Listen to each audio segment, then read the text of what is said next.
Good evening and a very warm welcome to our third Wednesday webinar.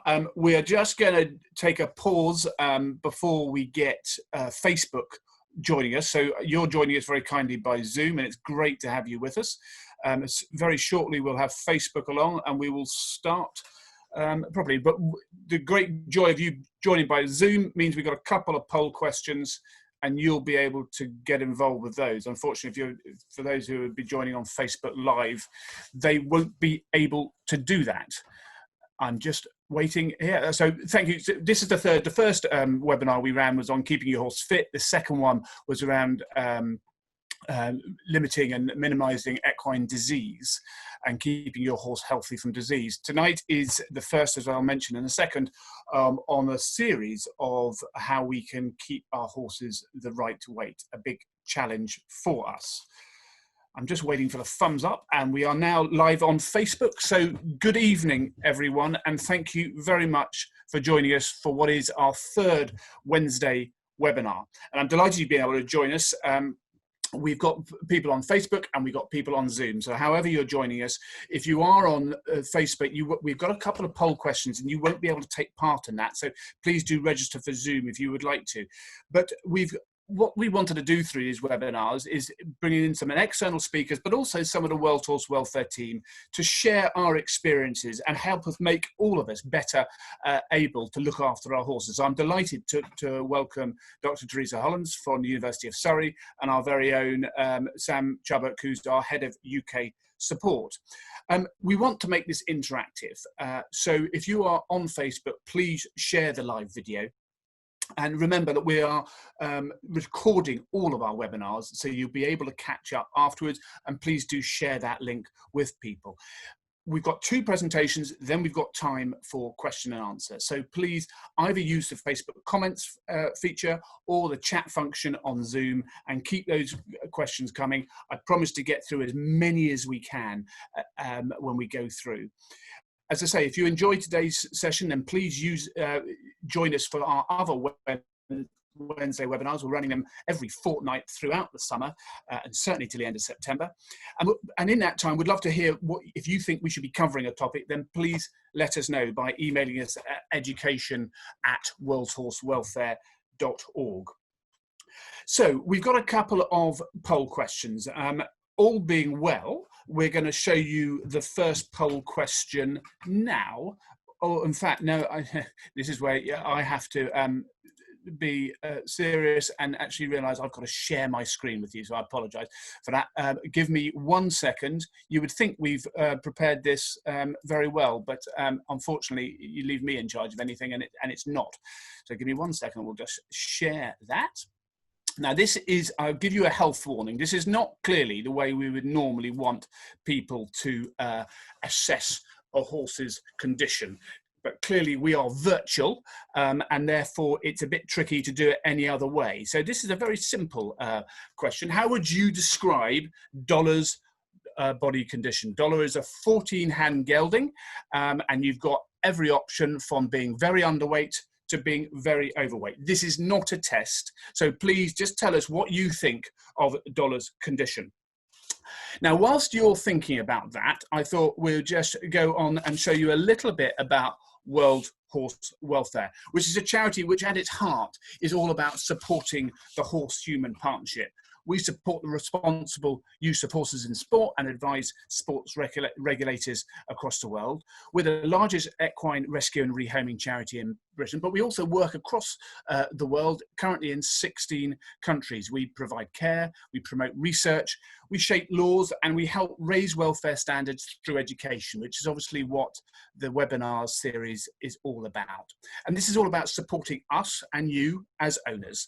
And tonight's topic is the first of a series on how we can manage our horses' weight. Now, we clearly recognise weight is a very contentious issue, not only in our horses, but in our pets and also in people too. This is not about body shaming in any sense, but it's about us sharing some of the science and sharing some of our experiences with you. as I say, we aim to run a multiple series on weight management through. This tonight is very much about more the good doer, but we will also be doing a webinar on the poor doer too. So please do join us for that. At World Horse Welfare, we recognise the challenges of equine weight. And, you know, let's look at the facts. We know there are far more, and some people talk about an epidemic of equine obesity in the UK. But just because your horse is overweight doesn't make you a bad owner, and so long as you're doing your best to try and limit and reduce your horse's weight. And that's what tonight is all about, trying to give you some tips of doing that. Now, horses come into our farms in all shapes and sizes. As we know, some horses just expand by looking at grass.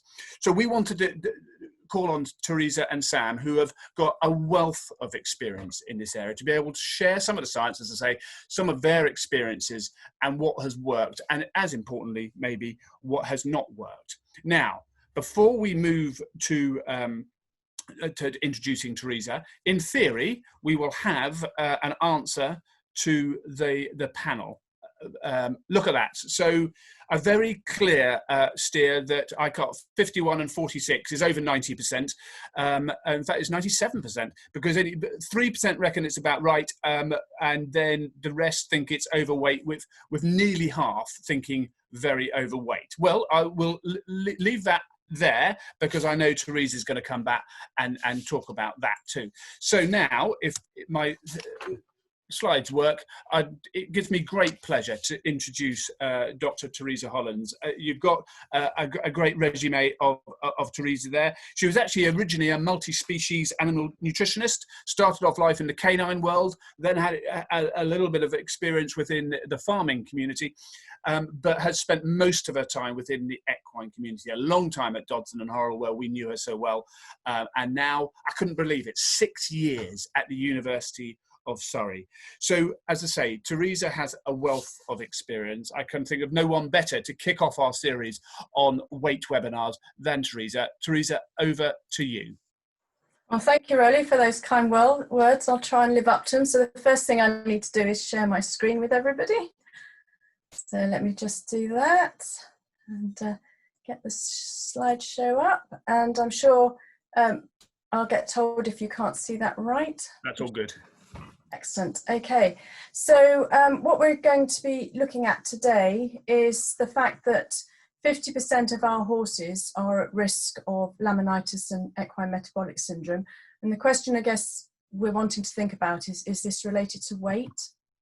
And there's been some articles in Horse and Hound where they've done some questionnaires and polls like we've just done, where you guys have said that you're particularly worried about the waistline of your horses during lockdown.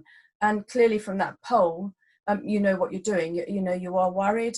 And so what we wanted to do today was to share some information. And what I'm going to look at is sort of why we might be worried about healthy weight, because I always think that knowledge is power. So what do we mean by a healthy weight? What actually goes wrong if our horses aren't the right sort of weight? And then I want to just go into a little bit more depth about chronic low-grade inflammatory disease and whether we should actually be fussed about the fact that our horses are suffering from this disease, and whether fat is just a sizeism and we're just a bit too paranoid about it, or should we be seriously concerned? And the way I always think, the best way to get our heads around it is to see what the scientists are saying, but I'm not sure that's particularly appropriate at the moment, because it does seem that with CV19 and everything, one day the scientists say one thing and another day the scientists say another, but hopefully I'll convince you by the end of the presentation. So body weight is actually not very useful. It's not a very good indicator of health and nutritional status. And I think it does confuse us. You know, what do I mean by your horse is a good weight or your horse is heavy? And so really what we want everyone to get our heads around, I guess, is that body composition is more important. And I am assuming that most of us are female tonight listening in, so I thought you might appreciate this photograph. I don't even know if I'm allowed to do that anymore these days. Is that sexist? I don't know. But anyway, this was some work that was done with some rugby players, and their mean body weight was 94 kilos. So that's what would happen. We'd get a weight of our horse, we put it on a weigh bridge or used a weigh tape. But what it wasn't telling the scientists, or the sports scientists that were working with them, that what their total body fat was. And obviously this is very small anyway, but you can see there was quite a difference between the forwards and the backs. So the actual body weight on its own doesn't tell us anything really about the health of our horses. And we do know that if our horses are the wrong type of weight, or the body composition is not as it should be, then they're at a much greater risk of things like equine metabolic syndrome.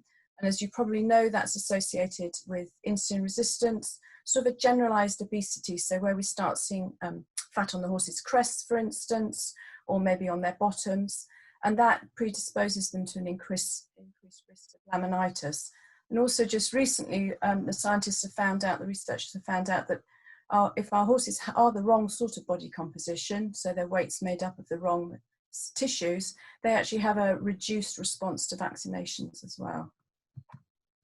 So if we look at this low-grade inflammatory disease, if our horses are the wrong sort of body weight, we know that they're at, if they're a fat score of 3 or above, which Sam will be talking to us about in due course, they're actually at 6 times greater risk of getting laminitis. And I think we all know that, but what I don't know that whether everyone's aware of is that they're actually at 2.5 times more risk of getting musculoskeletal conditions, and at 5 times greater risks of getting dermatological conditions or skin conditions.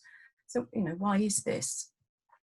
Well, if we look at the lameness to start with, there was some work where they looked at basically the lameness scores of animals, and also this prostaglandin, which is a sign of inflammation. And as the animals got reduced their muscle and, going forward too quickly, reduced their muscle and increased their fat tissue, their prostaglandin, the inflammation went up considerably, you can see here, and their lameness scores increased. So why does a simple thing other than mechanics of a horse getting heavier and fatter cause them to become more lame? And it's all to do with the fact that as our bodies, whether we're a horse or a human, replaces muscle with fat tissue, we increase the production of cytokines. And cytokines are, I suppose, closest thing you could call them. They're quite similar to hormones, and they actually start to change the way the body deals with a lot of different types of metabolism, and it puts the body into a state of chronic inflammation. And when we relate it to the actual lameness and osteoarthritis of our horses, some of these cytokines actually increase inflammation in the cells that actually should be making the cartilage. And we do know, and I'm sure you do, even you've got to have a blister or a tooth abscess, the more inflamed a tissue is, the more painful it is, and also the more damage there is. There's also a fat pad behind the back of our horse's patella, same as ourselves, and the fat behind there actually produces specific types of chemicals that actually start to destroy the cartilage. So it's a lot more than just laminitis. We also know that these particular chemicals, these cytokines that keep our bodies inflamed, also aggravate the keratin cells even, sorry. So rather than making healthy tissue, they actually stop them working as well as they should. And that's why we have this higher risk of skin conditions with horses that have too much fat tissue. And of course, we all know that as horses get fatter, they are more at risk of laminitis as well. And these cytokines actually stop the insulin action working properly and impair blood flow. And we'll look at that in a bit more detail. So I've actually answered my own question here. So what causes this chronic low-grade inflammatory disease? And one of the reasons I started calling it this is I pinched the idea from human medicine, is because you get really annoyed with me if I tell you your horse is fat, or at least a lot of people do. I think we are slightly offended by that word, and maybe the word obese we use too often. And although it has very strong medical terms, the research that we've done with student projects suggests that you would rather I said to you, your horse is overweight or is too heavy. So what actually causes inflammatory disease is just another word for fatness, basically. And so the question I'm posing here is, should we be fussed if our body's composition is more fat than muscle? And clearly the answer is yes. And so what I wanted to try and do is get our heads around why this should be, because to me, knowledge is power. And then we're able to make decisions based on what we know, rather than perhaps what we've read on a forum or what we might have read in Wikipedia, for instance. So this fat, and I have some of my own here. I don't know if you see this. Well, actually, I've got some around my middle as well, but this is a model that I carry around with me. This is actually 5 pounds or 2.5 kilos in weight. And if we have a higher fat mass compared to muscle mass because we're feeding our horses too many nutrients, those nutrients are stored as fat, and quite simply that starts an inflammatory response within our bodies and within our horses' bodies. It's not immediate, and that's why I call it the equine stealth attacks. It can take 10 years, 15 years before we see the impact on our health, or our horses' health for that matter. So what we do know is that this adipose tissue, so here's a healthy cells of fat and here's unhealthy, or basically fat cells that have increased considerably in size. We know that this tissue releases these adipose kines you might see written, or you may see cytokines, or you might even see adipose cytokines. They're all the same thing, all the same category, but these are the sort of words that you may or may not have come across if you've been doing some extra reading. So things like tumor necrosis factor and interleukin 6, they're just basically inflammatory molecules that start to stop the metabolism of our horses working properly. And so in other words, fat produces chemicals that causes inflammation within the body, whatever animal we are. And what we've got here is we've got some fat tissues under the microscope, and this would be some fat cells that were taken from under the skin.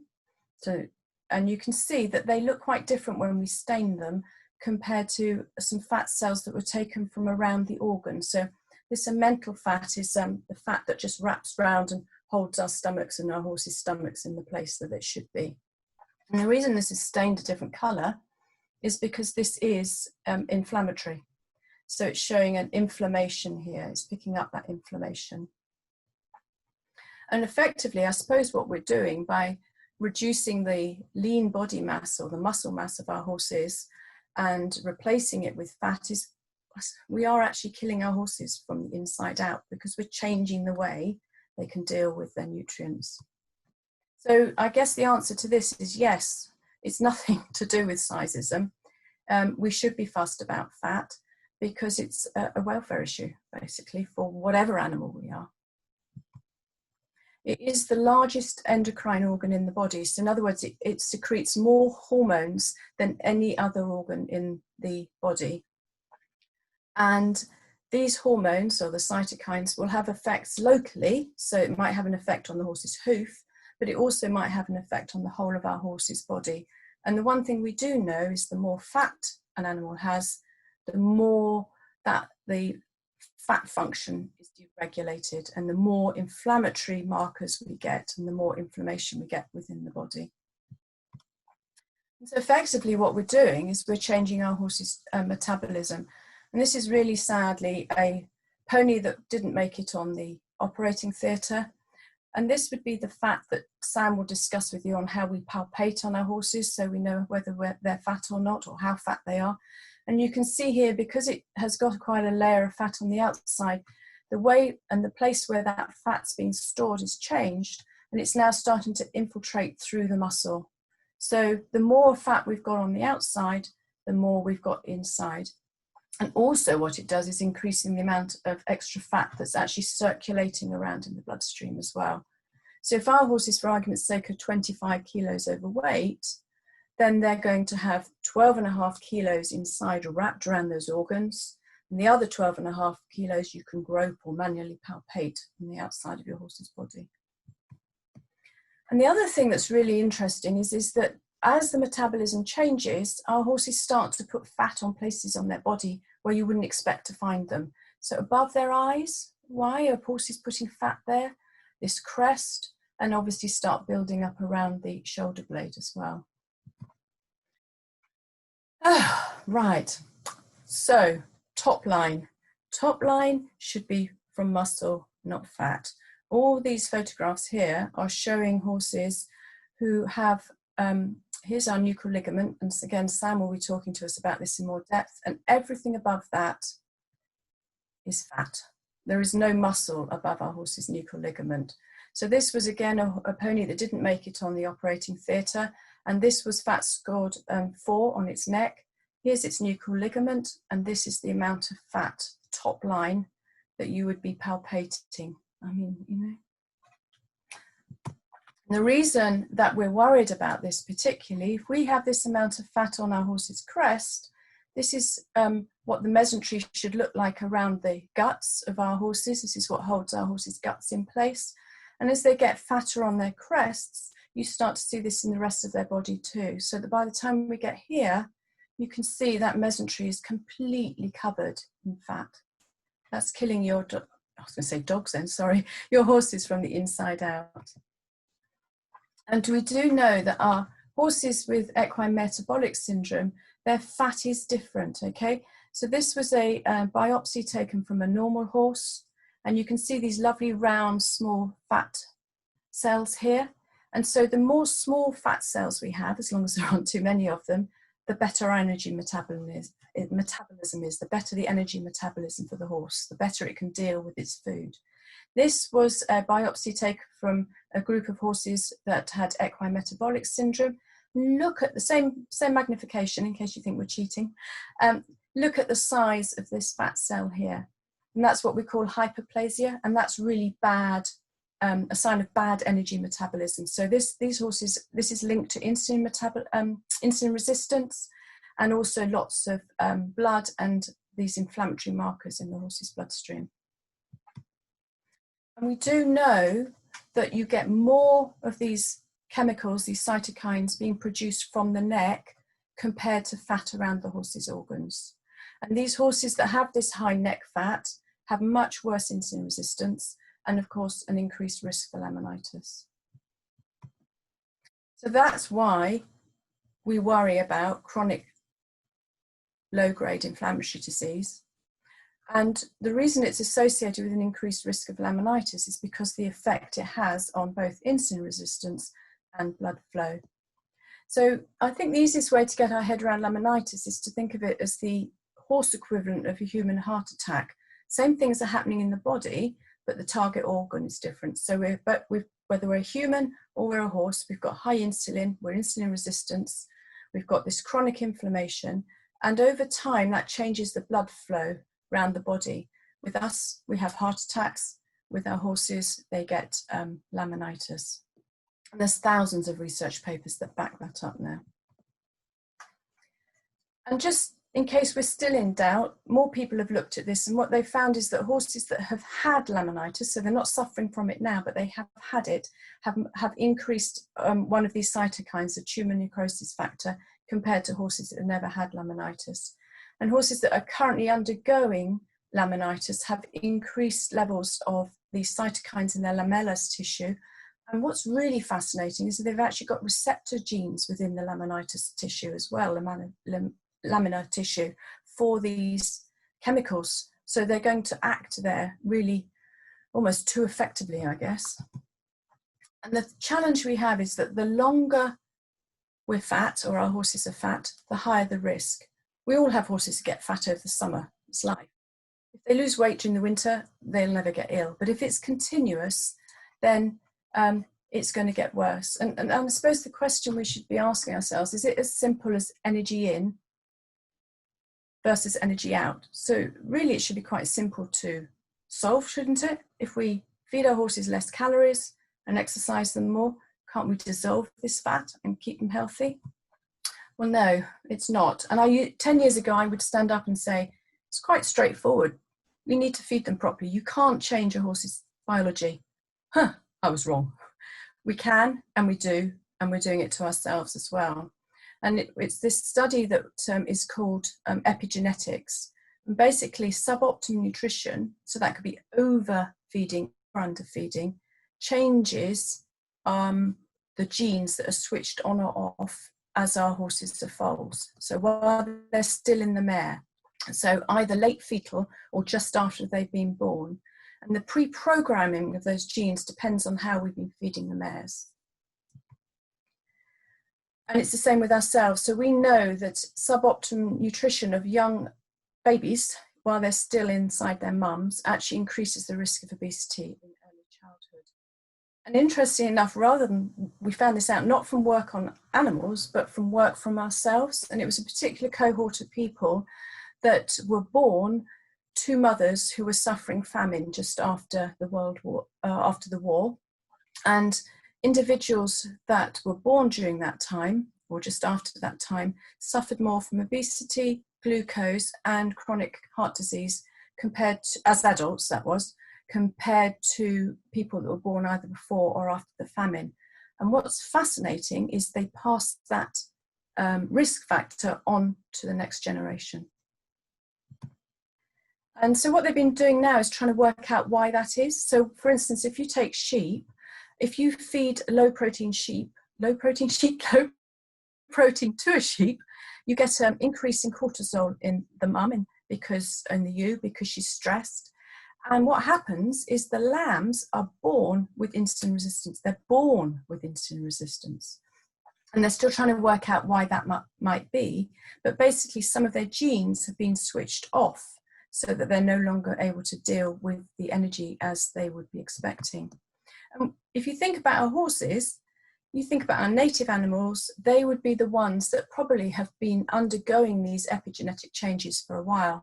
So they had this adaptive response because the foals assume that they're not going to have a very rich diet. So they're able to switch on certain genes that upregulate their ability to absorb fat or food and convert it to fat on their backs. And so they're biologically evolved, I suppose, to survive a poor diet. And what do? We put them on an environment that's very different to what was predicted in utero, which is very different to the epigenetic changes. So we're overloading their metabolism. And over time, our horse's metabolism starts to change. So we get flat backs, we get filled in eyeballs, etc., etc. Sorry, it's not super orbital fossa, but you can see our horses are not dealing with their fat as they should, and they're putting them into areas of the body that we wouldn't expect to find it. And if you think about it, that makes complete sense, because in the summer and in the spring, we've got excess calories on grass. And so, of course, any horse is going to eat as much of that as possible, convert it to fat, store on its back. But when we come to winter or autumn, well, autumn's not so bad, but winter, where traditionally or evolutionary rise, there wouldn't be enough food. So they've got to have stored it on their backs, because then they will be surviving on that fat as they break it down.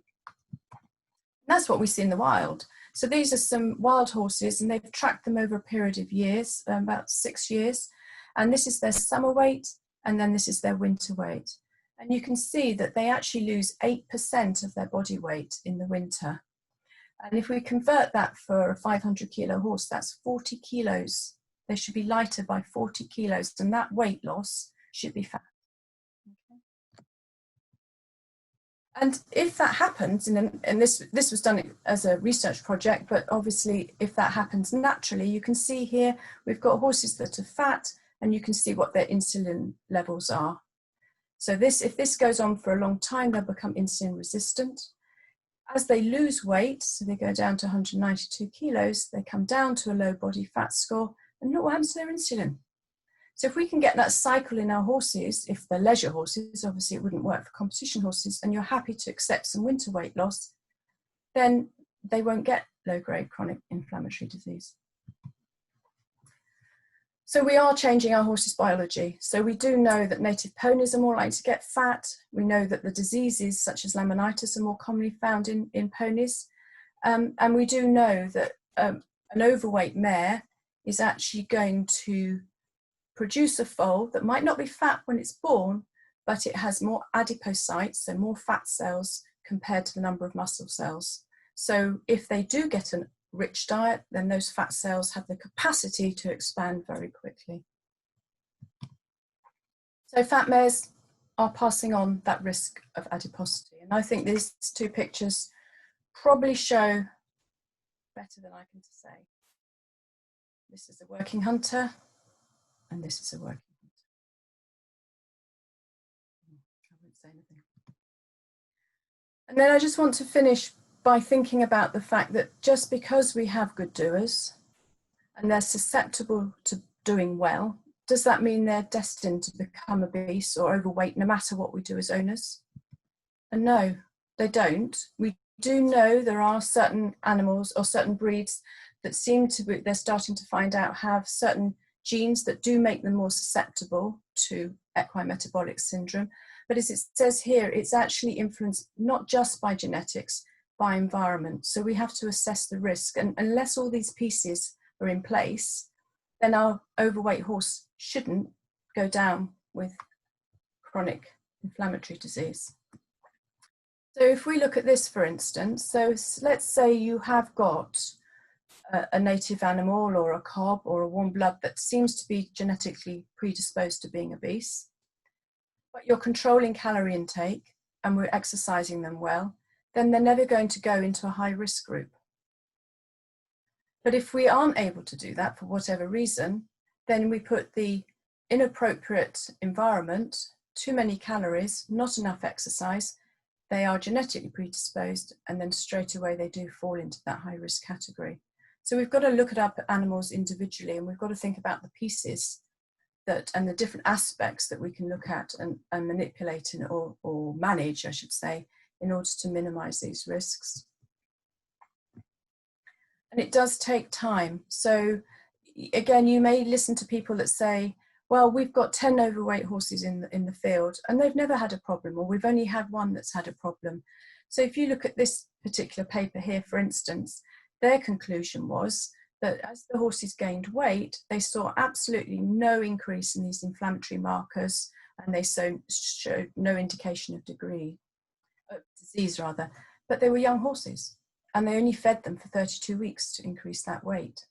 Whereas this group of researchers actually found these were older horses who have been overweight for quite a long time.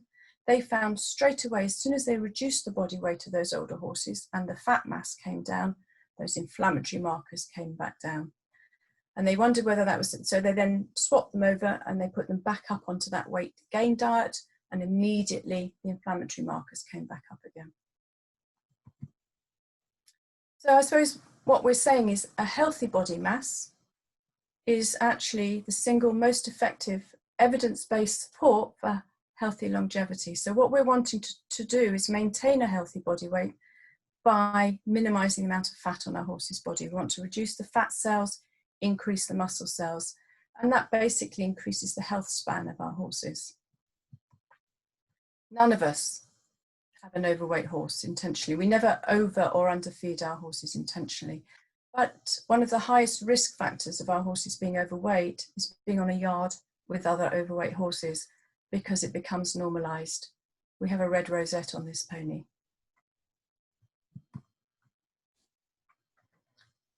You obviously recognize overweight horses. You did the poll earlier, but here we have two young horses. They're both competing in a young horse class. Here we have fat filled in on the eyes. We have fat on the crest. You can't see the outline of the shoulder blade. You could argue this has a weak neck, but it's young. It's not ready to muscle up yet. And we have skin problems. You decide which is healthier. And so we need to maintain our horses at a healthy weight in order to reduce the risk of all these issues. And we can start with really small steps. It's not going to, it can take 4-5 years, and Sam will share her experiences on the about that shortly. So we need to start with small steps to change that A to I, from fat to fit. And that's me. I think I've stuck to my 20 minutes, Rolly. So I'm going to stop sharing my screen and hand back to our host. Teresa, thank you very much indeed. That was a 20 minutes with a little extra, but it was excellent. And thank you, and so much food for thought there, forgive the pun. And There is, someone said, God, I hope you're going to help us out of this because I'm feeling very scared right now. So I think what you came to at the end there was actually, it's, you know, the epigenetics is a scary aspect, but actually it is a complicated area, and we do know how difficult it is. And I can say that hand on heart from welfare perspective, how difficult it is to manage our horse's weight. So it's not easy, but what the aim of these webinars is very much to try and give you some practical guidance. But what Teresa's done there very effectively is give us a bit of impulsion, a little bit of impulsion to make sure that we do take this seriously. So Teresa, thank you very, very much indeed. Now we're going to move on to the next poll question. So give me 1 second and I will just share my screen with you again. Now this very much follows on from the first question, which you so effectively answered. And here we go. Let's see if I can do that. Good. Right. Here we go. Here's Dollar again. Now, up top right, you've got Dollar as you saw him earlier. And now you see him after having been on a program at World Horse Welfare, actually our Lancashire farm. So how much has he lost? Has he lost none? There's a clue probably in what I've said, and I've led you slightly, but then you've got a series of options all the way up to over 15 stone. So whilst you're going to give that a little bit of consideration, I'm delighted to introduce Sam Chabot, who's been at the charity for a considerable amount of time, done a variety of different roles within our UK team, and is now the head of our UK support. And as one of Sam's roles is to oversee our rehoming scheme, and we've got nearly 2,000 horses out in homes at the moment, and we have got farms full ready to go. So please do look on the website worldhorsewelfare.org on our rehoming site, because Sam and the team would only be too delighted to rehome one or more ponies or horses to you. And there's a very serious and sad side to that, is that we are predicting this winter a real challenge when it comes to equine welfare cases because of the fallout from the pandemic and the financial crisis that is bringing. And therefore it's so important that we have the spaces in our farms. But of most relevance to tonight, I doubt there's anyone who's talked to more owners about their horse's weight than Sam. She was one of the driving forces with Teresa around our Right Weight initiative, which is very much still ongoing today. And as I say, has been with the charity a long time, and is a core member of the team, and is very well able to talk to you all about our experiences, about how we can assess our horse's weight, and then some tips on how we can manage it. So let's have a look. What did you think of the poll? How much weight has Dollar lost? Well, a good spread, actually. There's always one person who says none, and there's a few people, about 10% of you have said over 15 stone, but most grouped in the centre. I can assure you Sam is going to reveal all in her presentation. So Sam, I will stop sharing. And over to you. Thank you very much, Rowley. I'll just share my screen. Yes, so thank you, Rowley, and thank you all for joining us as well. I hope I'll be able to follow Teresa's fascinating presentation with some practical tips on what you can do to assess your own horses, and ideas of what you can do to manage them if you know you're already having an issue with their weight. But what I'd like to start with is just the information about Dollar. So very reassured to see that you all identified that he was overweight in the original photograph. Now, very interestingly, I've shown these photos to quite a number of people, and generally people tend to recognise that he's overweight, but consider him to be maybe a little bit fat, nothing too serious. And the overall guess of how much weight he's lost in stone, and there is a reason we ask in stone rather than kilos, is between 4 and 8. And actually that was very similar on the poll results as well. Now, Dollar, as Rowley mentioned, is a 14-hand gelding, and from the first picture to the second, he had actually lost over 28 stone. So a 14-hand pony carrying the equivalent of two grown men around on his body 24 hours a day, that tends to come as a little bit of a surprise to people, because whilst he does look overweight in the first picture, to most people he doesn't look like he's carrying anything like 28 stone. So it tends to be quite a surprise, and hopefully it's something that gives a good sense of how much extra weight they can carry without it being so obvious to us. Now, it's not always easy to identify the health implication quite normal. So what I find tends to be quite interesting is a comparison of what the same amount underweight would look like. And that is demonstrated here by Bahir, who came into our care actually to the same farm that Dollar was at up in Lancashire, our penny farm. And he was over 28 stone, so 180 kilos underweight on arrival. And I don't think anybody would question that his condition in those first pictures is unhealthy, and he was actually part of a prosecution case, but as you can see from the second photo, he did recover extremely well and actually only took a third of the time to get to a healthy weight compared to Dollar, and he also had no long-term effects from that, from being underweight, whereas Dollar had ongoing lameness problems as a result of his condition. Potentially more difficult to deal with, but hopefully I'll be able to give you some ideas of how to do that. So Rowley mentioned the Right Weight Project, and weight management is something that we've been involved in talking to owners about for over a decade now. We launched the roadshows in 2007, and they involved going out to livery yards on invitation and presenting to groups of horse owners, showing them how to assess the horse's body condition themselves, and giving them hints and tips on how they could manage that weight. And we saw during the course of those events over 700 horses. And actually, out of all 700, only 2 that we saw were underweight, and only 13% overall were in ideal condition. All of the rest were overweight in at least one part of their bodies, and some. So whilst I appreciate, and Rowley mentioned this earlier, that some of you watching will have poor doers, and that is something that we hope to be able to give you advice on in future webinars. Hopefully this will show why the emphasis this evening is on excess weight, because we understand that it's something that more people struggle with, and it is a widespread problem. It's a very difficult problem. I'm sure many of you are struggling with day to day. It's challenging for many owners, and that includes us at World Horse Welfare. And the photograph you can see here is actually one of our centres implementing a track system to try and manage the weight of our good doers. So although we take a lot of underweight horses into our care, very often once we've got them over their initial problems, we often find they are actually good doers. Many are native breeds, which Teresa said are genetically predisposed to storing weight. So we then have the opposite problem of trying to manage their weight in the longer term.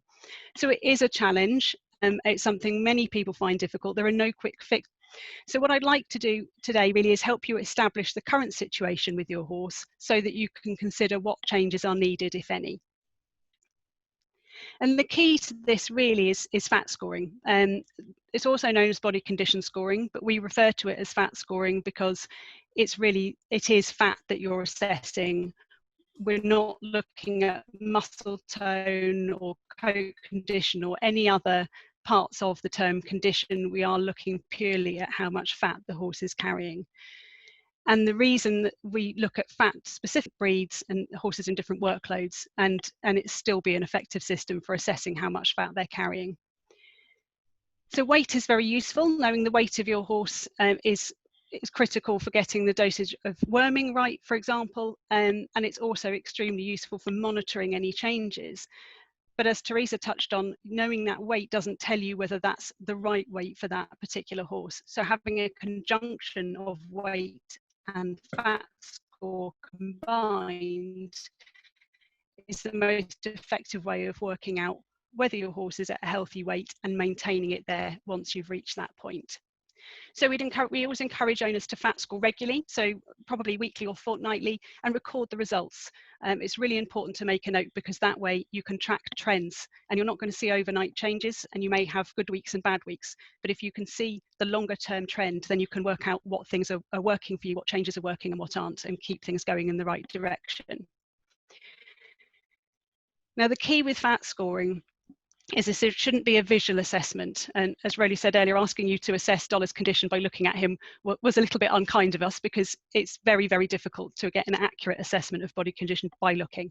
It's amazing how deceptive their appearance can be. So absolutely key is to feel for the fat cover on the body. Now, there are different systems of fat scoring, and there is a 1 to 9 method, and there's also a 0 to 5. Both are extremely good, and we'd encourage people to use whichever method they're most comfortable with. We tend to use the 0 to 5 simply because for people who are unfamiliar with fat scoring, it's a slightly more simple system to get used to using. But with both systems, a low score is underweight and the high score is overweight, so you're aiming for somewhere in the middle. We use the 0 to 5, so ideally you're aiming for a condition score of between 2 and 3. And the picture on the right here shows you how we would recommend that you approach this. So rather than giving one overall score for the horse, we would recommend giving individual scores for 3 different areas on the horse's body. So you'd be giving 1 score out of 5 for the neck and shoulder, another score out of 5 for the middle of the horse, and another score again for the hindquarters. And the reason we recommend doing those 3 different areas separately is, firstly, it gives you a more accurate overall picture of your horse's condition, but it also allows you to identify any particular danger areas. So just like with people, it helps you pick out what your horse's danger area might be. The dotted line across this picture is really just to show that horses tend to store fat above their skeletons, the reason why it's called Topline, as Teresa mentioned earlier. And so you don't really want to be looking below that dotted line. Other than extreme cases, most fat will be stored above that line, so you want to certainly assess above that. I thought it might be helpful just to touch on a couple of areas of common confusion with fat scoring. The belly area itself is one, which is sort of going back to that dotted line on the previous slide. Looking at the belly of the horse, we're all quite tempted to do, because a lot of people store weight on their stomach, so it's a natural area for us to be drawn to. But with horses, it can be very misleading. It can be affected by dust that have had foals in the past. It can just be an area that unfortunately sags a little bit. So we tend to encourage people not to be too distracted or disheartened by the stomach area. Teresa mentioned earlier the neck side of things. There is the nuchal ligament along the top of the horse's neck. There is no muscle above that ligament. So any tissue that's above that area can only be fat. There is no muscle there to be built up. So if there's tissue building up along the top of the neck, then it must be fat, and it causes confusion with fat scoring is how you can apply it to horses in differing workloads. Because obviously if you have a horse in no work at all versus a horse in quite hard work, how can you use the same system for both? Well, the photographs on this slide, on the left you have a horse that's in little or no work, and on the right you have a horse that's well muscled and in harder work. As you can see, they look very different. They're in very different shapes and very different tone, but the fat score will be the same. So you can apply the same system to horses in different levels of work. And again, another comment I've had from people fairly often is that, particularly with people who have native breeds, that you don't want it to look like a thoroughbred, and absolutely not. You'll never get a cob to look like a thoroughbred, and nor should you. But that you can still apply the fat scoring system to different breeds. So here we have two very different breeds. The horses look very different. They're a completely different appearance, a different body shape, but the fat score is very similar. Set horse, and as she should be, but she's chunky like the rugby player that Teresa mentioned earlier, not like a sumo wrestler, and that's the key. You want to make sure that chunkiness and that weight is coming from muscle and natural body shape, and not from excess fat. And particularly with native breeds, they do have a wide barrel. They are quite known for being a wide body shape, and that's absolutely right. But you want that width to come from the rib cage and not from excess fat, and I will come back to that a little bit later on. So what are you feeling for? Now, I'm not going to go through exactly how to do fat scoring because we have a video on our website which will go through that in more detail, and you can watch that in your own time and hopefully apply it to your own horses. But I thought it might be helpful just to give some pointers on. So we'll start with the neck area, and just going back to that nuchal ligament. In both of these photographs, so all the way through this section, we have two horses. We've got the bay on, the black horse on the left, which is in a healthy condition, it's at a healthy weight, and we have the bay horse on the right, who is very overweight. So we've got the comparison across all these different areas of the body for you to see. So on both of these pictures, the thumbs that you can see are sitting in about the area of the nuchal ligament. And as you can see on the black horse, there's very little above that area, whereas on the bay, there is quite a build-up of tissue there. And that's exactly what we've both been referring to with that build-up being fat. And if you were to get hold of that neck and try and move it, it would be very easy to move and wobble from side to side on the bay, whereas the black pony, it would be quite firm. Now, fat on the crest can go firm when it's and solid when it's very built up, but hopefully you'd be able to get enough of an indication from looking at the body shape and feeling to identify the difference. Now, native ponies in particular do tend to particularly to look out for if you do have a native breed. And as you can see with the black pony on the left, you can tell from how that hand is positioned on the body that the area is quite firm compared to the fingers digging into the fat, which is quite clear to see on the pony on the right. And moving on to the ribs, I know traditionally people have always been advised to that you should be able to feel the ribs when you run your hand across a horse's side, but not necessarily to see them.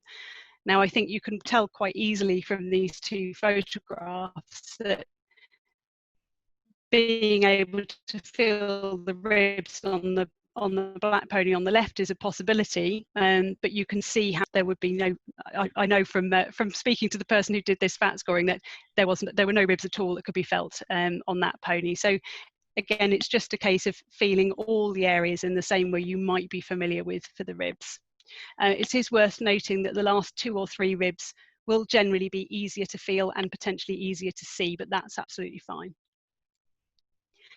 Moving on to the back of the horse, when you come to fat score, you would be looking to lay your hands over the horse's spine in about the area of the saddle, as you can see happening here.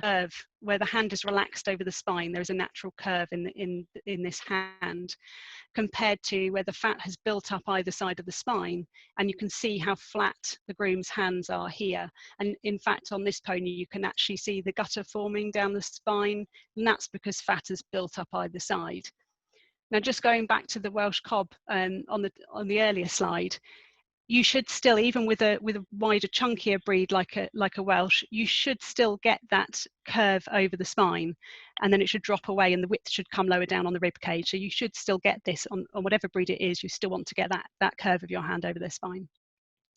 And the final area that we've got photographs to show you is the horse's hindquarters. And again, you can see quite clearly here that the area looks firm, there's no indentation from the hands, and they tend to store fat, again, either side of the spine, but also around the base of the tail. And I think you can see on the bay quite clearly here, again, how the fat is built up and how the hands are sort of digging into that fat. And also you can see the build up around the tail. So hopefully that gives you a bit of an idea of what you're looking for and what you're feeling for, more importantly. And the key really is if it wobbles, it's probably fat. So you need to get your hands on your horses, have a good feel for whether the tissue is wobbly or firm. So the key thing to remember is that if you can both feel and see the skeleton when you're doing the fat scoring, then the horse is underweight. If you can feel but not see the skeleton, it's a healthy weight.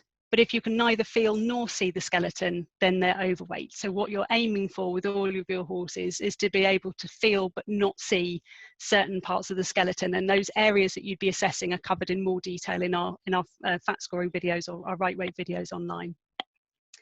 I just wanted to give you a bit of an example of our own experience from our centres. And this is Dave. Now, Dave as you can see, was quite overweight when he arrived with us in April 2017. He was a 13-1 stallion who had basically been abandoned in a field and left to eat unchecked. And he weighed 452 kilos when he arrived and would have been a fat score at least a 5. If it went higher, I think he would have gone above that. And in fact, he was so heavy when he arrived that the noise he made coming down the ramp of the lorry sounded like thunder. So although his name is Dave, he was affectionately known as Thunder by the team at the farm. Now, when he arrived, he was footsore, he had overgrown feet, and because of that and those ongoing lameness issues that caused, his initial weight loss had to be done through diet alone. Which obviously is far more of a challenge, and any of you who have companions, it is more difficult if you can't incorporate higher levels of exercise, but there are things that you can do. And we started all of Dave's weight loss initially through diet and management alone, and then as his weight came off and the lameness improved, we were then able to look at introducing gradual exercise, and we did also incorporate things like clipping and not rugging during the winter to help him use more calories. And you can see, because he was a stallion, he did have a particularly significant crest when he arrived, and that was the last area to go. Just over a year later, he was rehomed in June 2018, and his weight had dropped from 452 kilos to 350. And amazingly, the team had managed to get him to a healthy weight despite the challenging start he had. And amazingly, Dave had actually lost nearly a quarter of his body weight from the original, from when he originally came to us before he was rehomed. And he was rehomed as a potential ride and drive pony as well. So fortunately, he doesn't seem to have suffered any long-term effects from the condition he arrived in. So what now? What does this mean for you? And what I'd really encourage you all to do is, if you haven't already done so, go and assess your own horse. Watch the videos we have online to learn more about the fat scoring, and have a go at that yourself to work out exactly where your horse is now and whether you need to make any changes. If you find that your horse is overweight, then it's important to make changes gradually. Please don't crash diet them, because you're risking all sorts of health problems with that. You're looking for long-term lifestyle changes. As most of you are good doers will know, this is not something that's going to go away overnight. You need to look at making those changes in the long term of how you manage them. So once you've assessed your own horse, you then would need to review your current management to see where you might be able to make changes. And that's something that we can help with. And if you want individual advice, obviously there'll be the opportunity to ask questions here, but we're also happy to speak to people on our advice line. Make any changes that you think are necessary and monitor them. You know, it's very difficult when you're seeing a horse every single day. It's very difficult to know whether or not those changes are happening. So if you keep a written note of that fat score and that weight tape every single time you do it, then you will be able to track those changes over time and work out what things are effective for you and your individual horse and what aren't. It is a very personal thing. And you could consider a buddy system. Sometimes it's easier to keep motivated if you're going through this with somebody else and you can share your experience. And when you do have a more challenging week, you have somebody to help you through it.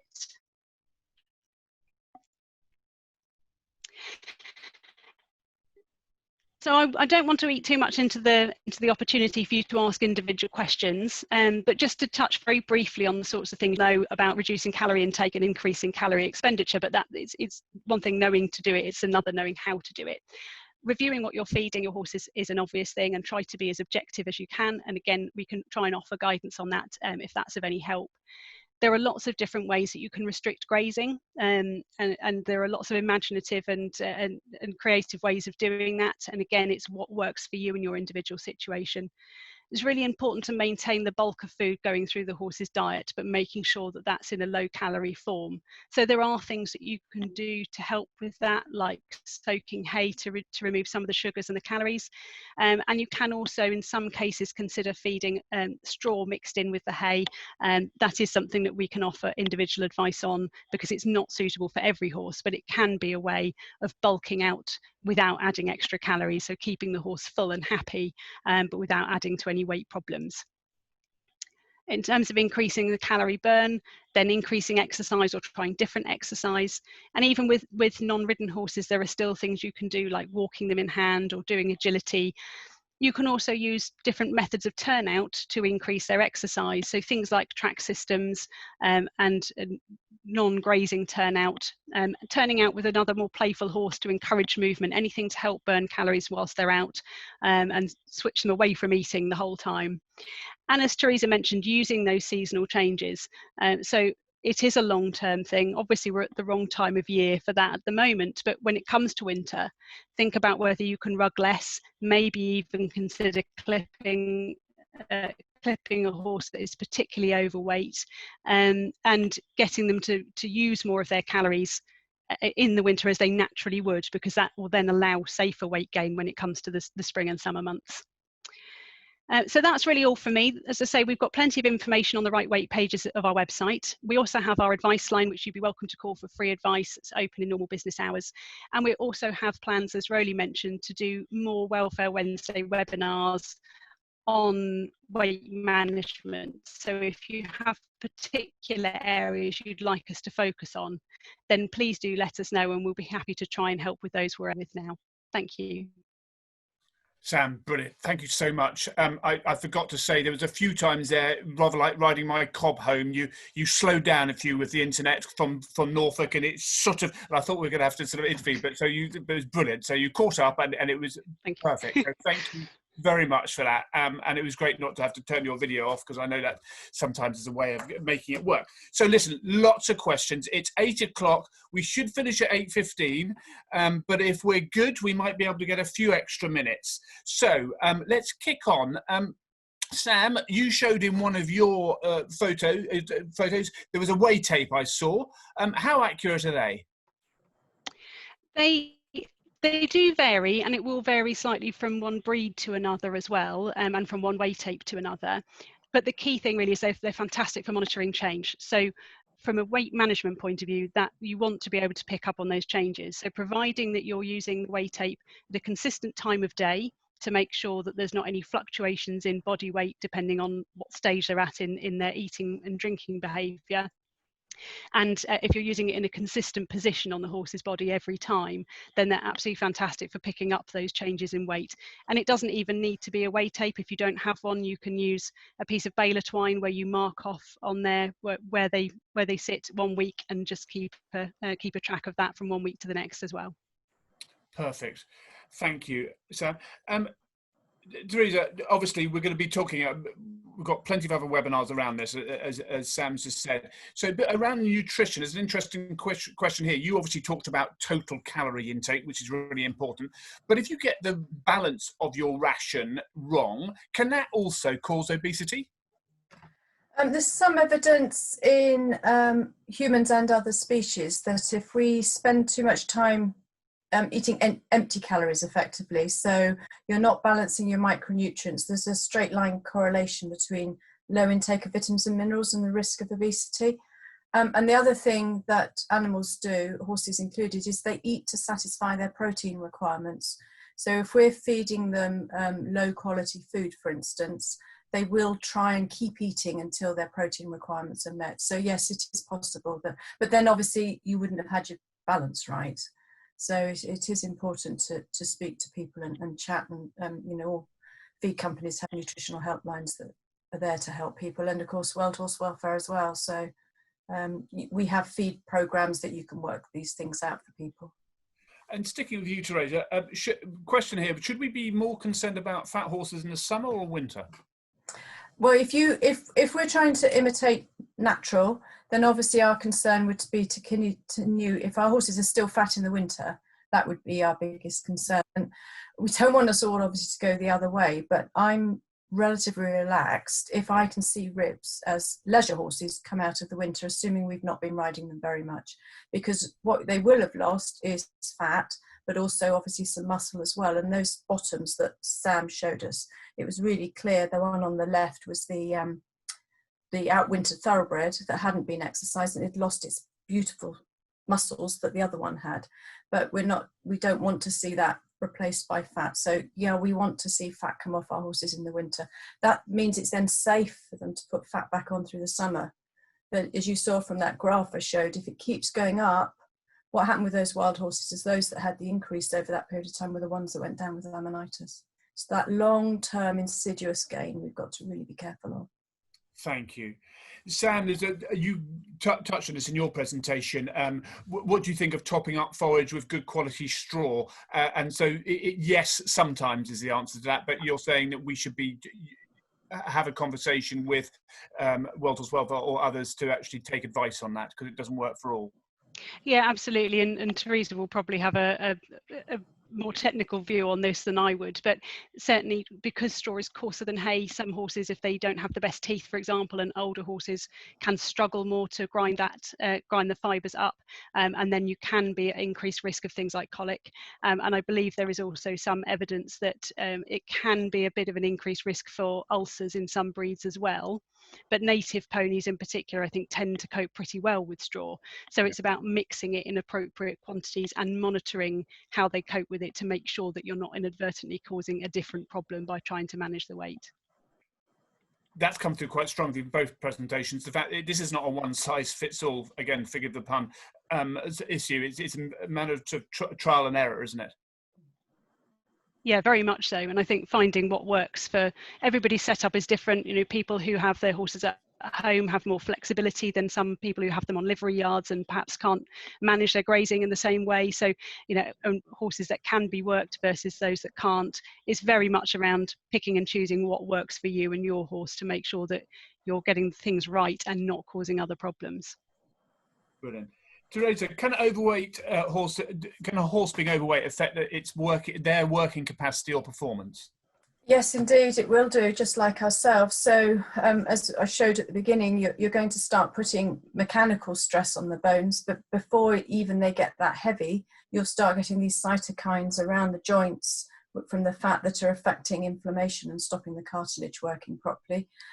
There is some evidence that it will increase respiratory issue. Obviously, if you're having to make more effort as a horse to move yourself, you know, we often think good doers are lazy, and that's probably because they feel like they've just eaten Christmas dinner every day of their life. You know, it is an effort when you're full and you're carrying that extra weight around. So yes, inevitably it will affect performance, definitely. And we did see with fit horses at Burley, when we did some fat scoring with them, we were looking at weight loss, due to dehydration from as soon as they arrived all the way through cross-country dressage, show jumping, etc. And those that were fat score 3 were dehydrating more than those that were fat score 2.5, which on a fit horse is perfectly acceptable at 2.5.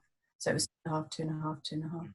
So yes, even from that point of view, and obviously dehydration reduces ability to perform.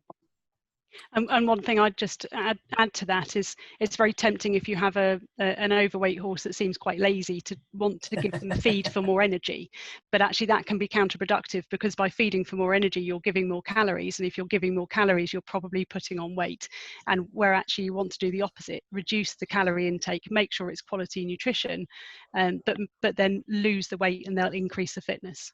Yeah. Yes, Sam's right. I think we should stop using the word energy, to be honest, because it does confuse us, because we use it colloquially rather than from a scientific term. So if we just said, does your horse need more calories, I think that helped us get the head around it much more easily as to what we're trying to achieve.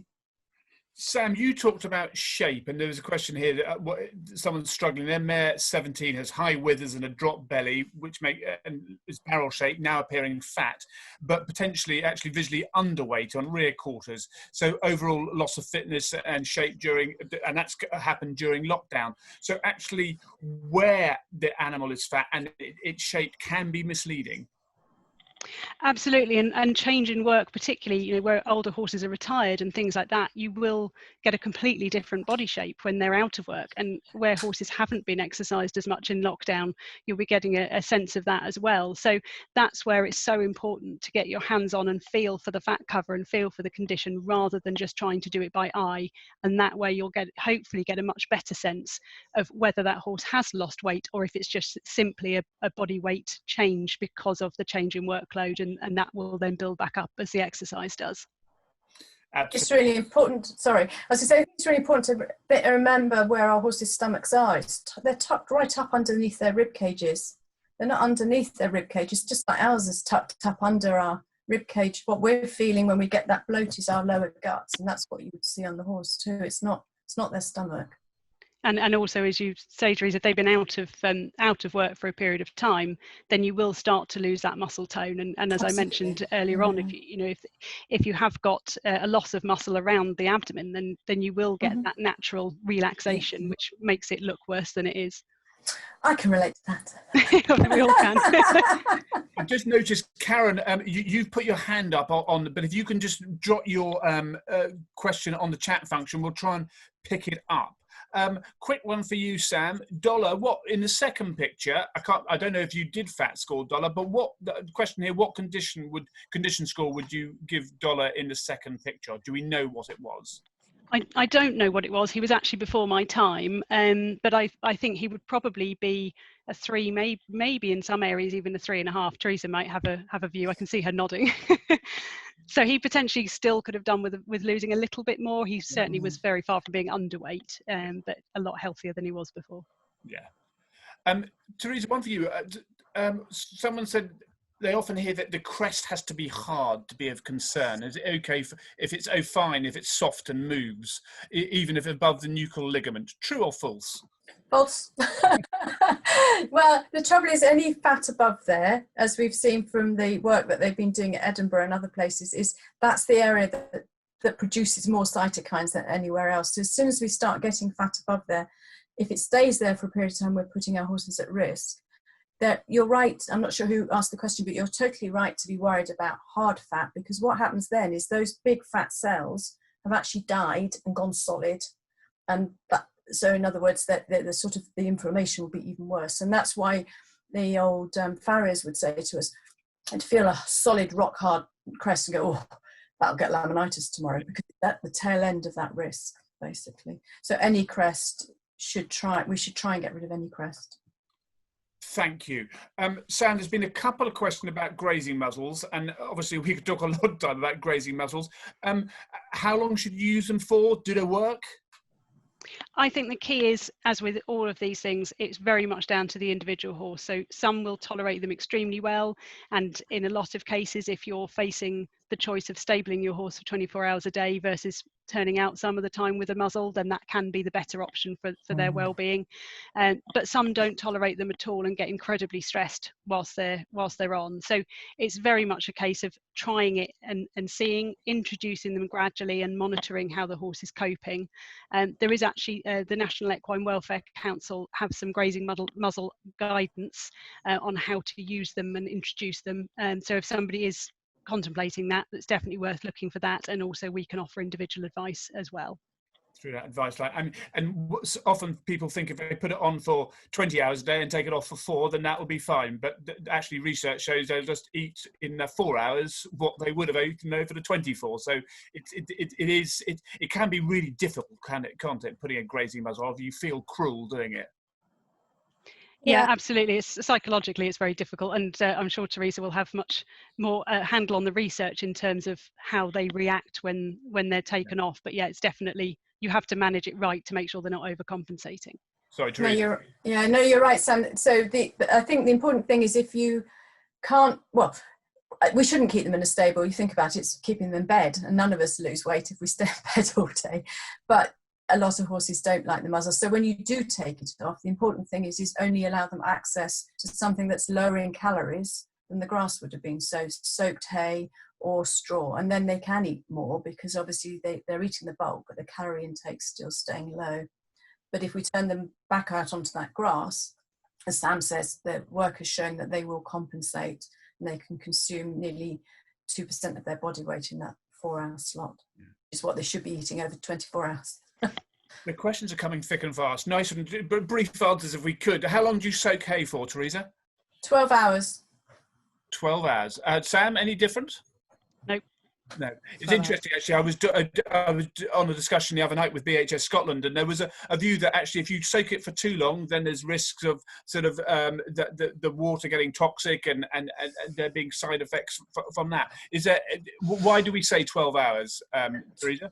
12 hours maximises the amount of water-soluble carbohydrate or sugar that comes out, and which is what we're trying to do. That initial work is still quite young, that talks about the bacteria. So we know that the water in which we soak the hay has a large amount of bacteria because that's what we're soaking off off the hay. But what they've suggested is that our horses will consume that bacteria and it could cause problems. That's a suggestion. There is no evidence for it forever. And I'm going to be really naughty here. The work was sponsored by a steaming company. Yeah. Okay. So sorry. Sam, the comment here just about grazing muzzles again. Isn't there some research that shows that they damage their teeth?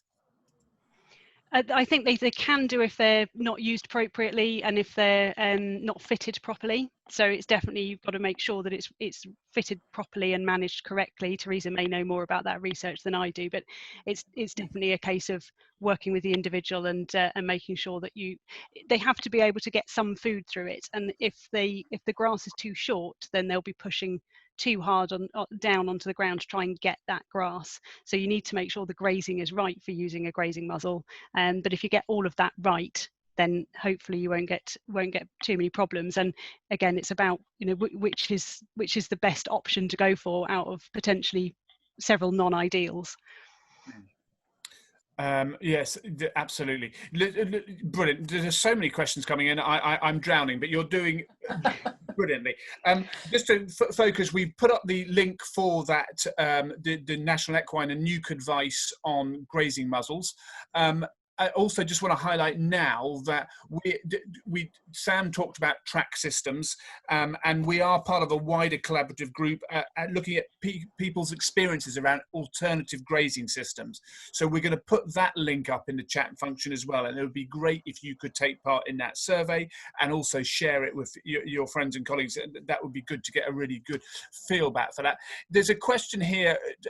They've given the detail, but basically, Teresa, they're saying, you know, they've tried everything and we still can't seem to be shifting the weight. If someone is just trying, you know, they've picked up on a lot of what we've talked about today, but it's still not working, what should they do? They probably should get the speak to the vet, find out if we've got an equine metabolic syndrome going on, find out, and then also get their diet analysed properly. So get the hay done, get the grass done, and get a nutritionist to look at the balance. Because you know what it's like when you're really close to something, you sometimes miss the obvious. I'm sure they haven't, but you know, we do, and you sometimes pick up on things that we wouldn't see as an owner, for instance. So that you need to look at it right from the bottom up, effectively. And they've also said that they're really worried about ulcers. You know, obviously, if we, Sam rightly said, you don't crash diet, but how concerned should people be about ulcers if you're trying to limit their calorie intake? Okay, so you're right. We need to limit calorie intake, but not dry matter or forage intake. So that's why if we weigh our horses, so we know roughly what they weigh, then we should be feeding them about between 2 to 2.5% of their body weight. So if you've got a 500 kilo horse, that's 12.5 kilos. If I'm working that horse and he's keeping weight off, then I might be able to feed, I don't know, say 12 kilos of food and 500 of hay, stroke grass, and 500 grams of balancer. If I'm still getting my horse keeps weight on that, then I need to start thinking about soaking hay as the first instance. So I soak for 12 hours. Somebody put in the chat that they thought we should only do it for half an hour. No, we need to get rid of the nutrients. And that means I can still keep feeding my horse my 12 kilos of hay, but I've halved its calorie intake. That still doesn't work. I replace 6 of those kilos of hay with 6 kilos of straw. And as long as my horse keeps chewing and producing saliva, that will buffer the stomach and totally minimize the risk of gastric ulcers. It's when we cut back the quantity it's able to chew on a daily basis that we cause ulcers. Absolutely. Rachel, I've just seen your comment. I think the best thing for you to do is please give us a call on our advice line and we can talk that through because you're brilliant. You've got 3 horses from World Horse Welfare, which we're delighted by. But I know it sounds like you've got some challenges and we will certainly help. So please call our advice line there. listen, it's coming up to nearly 20 past 8, so thank you so much for all those questions. I mean, they've come thick and fast, and I haven't got through all of them, so apologies, but thank you. This, as I've said before, and Sam said, this is the first of our Wednesday webinars on weight. We will do at least 2 others. We will pick up on grazing systems, we will pick up on grazing muzzles and other techniques to how we can better manage our horse's weight. But before we finish, I just thought I'd just turn to our 2 panelists, and Teresa and Sam, thank you. A brilliant sort of introduction to this whole area. Quite scary in some parts, but hopefully people have taken away, you know, how we can monitor our weight, but also then we've started the conversation about what we can do to get our horses to the right weight. So Sam, thank you very much. Just a final sort of take-home message from you, Sam. I think for me it would be, remember it's a difficult problem. Lots of people are struggling with it, and just don't be discouraged. Everything that you're doing will help, even if you don't see dramatic changes in the horse's body weight. If you're making changes, they will be helping. So find out what works for you and your individual horse. Seek advice. We're always happy to help, but just keep at it because it will be helping. Thanks, Sam. And Teresa? I've changed what I was going to say. I was going to say be kind to each other, because it's that basically, if you can feel your horse's ribs like this, they're too thin. If you can feel them like that, it's ideal. And if they feel like that, they're too fat. There you go. A wonderful practical piece of advice to finish off with. And I think the key here is we do understand, and especially at Welter's Welfare, this is not an easy issue, and you can feel it. You're really trying to sort of work hard to reduce your horse's weight, and seemingly nothing happens. But I think that's a really good point of yours, Sam, not to try and promote a supermarket. And it was rather similar to the disease webinar we had, but every little does help. So, you know, don't give up. And please, there is a lot of advice out there through World Horse Welfare, through other nutritionists, and through especially with your vet. So and as Teresa says, sometimes it's absolutely worth talking to your vet and how you can better manage, and just to check there's no underlying conditions such as equine metabolic syndrome. So thank you so much for everyone for joining us, to Teresa and Sam, and to the team at World Horse Welfare. Other than me, it works seamlessly. Just to remind you, if you've got any suggestions for what we might cover, especially within the weight, but also wider issues, then please do email us at education@worldhorsewelfare.org. And please do join us for the next webinar, which will be in a fortnight's time. Spread the link about the recordings of this evening's. And I hope this has been a start of the journey that we can really sort of all really help each other, because the case studies really, and I hope the case studies you've seen this evening, it can work and it will work. Sometimes it just takes a bit longer than we initially hoped it would. So thank you very much. Please do look after yourselves in this mad world that we live in. And I very much hope to see you in a fortnight's time. Have a great evening. Goodbye.